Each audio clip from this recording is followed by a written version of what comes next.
Imagine você estar no meio de uma explosão nuclear.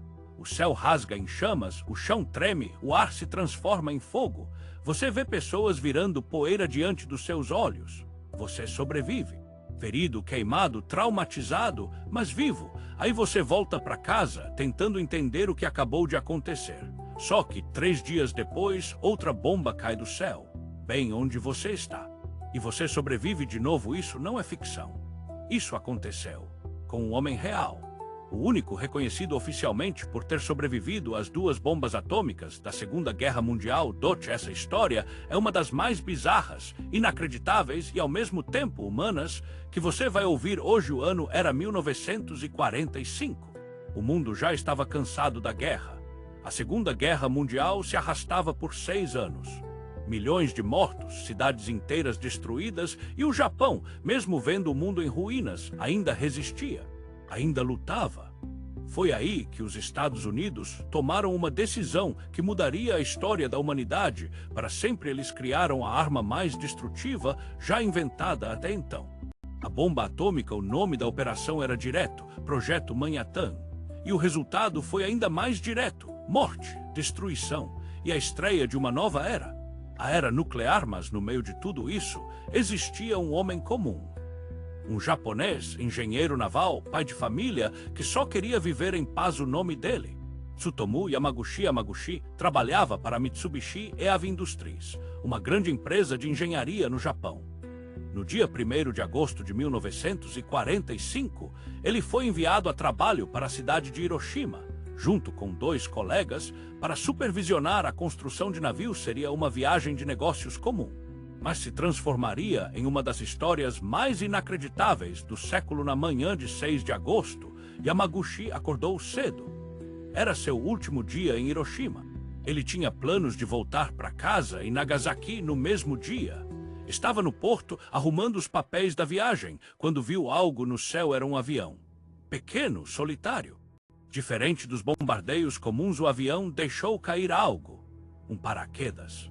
E então o inferno começou. A bomba atômica de codinome Little Boy explodiu a cerca de 3 quilômetros de onde Yamaguchi estava. Ele foi arremessado no chão, seus braços queimaram, ele perdeu temporariamente a audição e o mundo virou silêncio e fumaça. Yamaguchi, coberto de feridas, com os olhos queimando e sem entender o que tinha acabado de acontecer, se arrastou até um abrigo.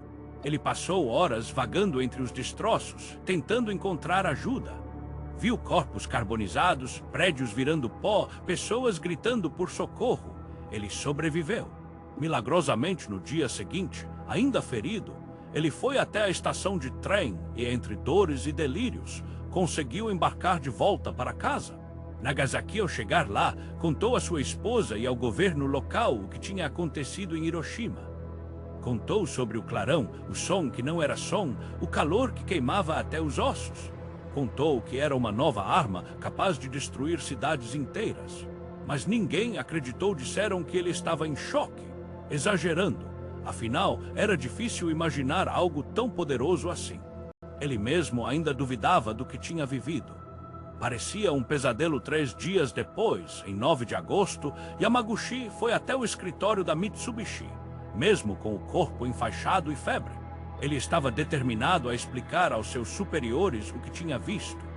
Estava dentro de uma sala, relatando o que aconteceu em Hiroshima, quando o céu se iluminou de novo. Outro clarão, outro silêncio, outro impacto. A bomba, chamada Fatman, havia acabado de ser lançada sobre Nagasaki. Tsutomu Yamaguchi estava novamente a 3 quilômetros do epicentro da explosão. O teto da sala desabou.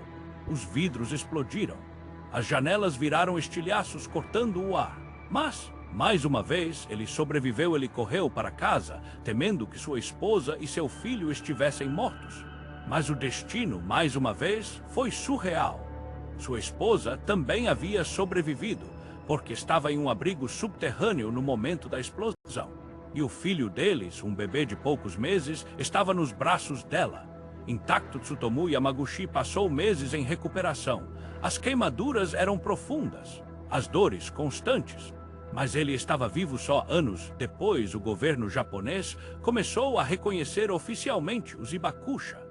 como eram chamados os sobreviventes das bombas atômicas. Mas a maioria das pessoas sabia que os efeitos da radiação iam muito além das cicatrizes. A saúde de Yamaguchi nunca mais foi a mesma. Ele desenvolveu vários problemas de pele, auditivos e, com o passar dos anos, enfrentou vários tipos de câncer. Ainda assim, ele viveu até os 93 anos. Faleceu em 2010. Foi só em 2009 que o governo japonês reconheceu oficialmente que ele havia sobrevivido às duas bombas. O único com esse reconhecimento formal volta lá para o começo comigo. Lembra do que você ouviu? Um homem sobreviveu a uma bomba atômica. Depois voltou para casa e sobreviveu a outra. Agora me responde. Você acha que isso é apenas sorte? Ou existe algo mais profundo por trás da sobrevivência de alguém como Tsutomu Yamaguchi? Talvez ele tenha sido poupado pelo acaso. Talvez por algum propósito. Mas o fato é que ele passou o resto da vida falando contra o uso de armas nucleares. Foi à ONU, deu entrevistas, escreveu cartas. Contava sua história como um lembrete vivo de até onde a humanidade pode ir. E do que pode acontecer quando ultrapassa os próprios limites. O homem que sobreviveu a duas bombas não queria vingança, não queria fama. Ele queria paz e talvez essa seja a maior bizarrice dessa história. Não a bomba, não os números, mas a força de alguém que, mesmo tendo visto o pior do mundo duas vezes, ainda acreditava que o mundo podia melhorar. Se você chegou até aqui, comenta a palavra 2 vezes aí embaixo. E se quiser mais histórias como essa, não se esquece de se inscrever. Porque aqui no Caso Bizarro, você não vai ouvir o que todo mundo já contou. Você vai ver a história de outro ponto de vista.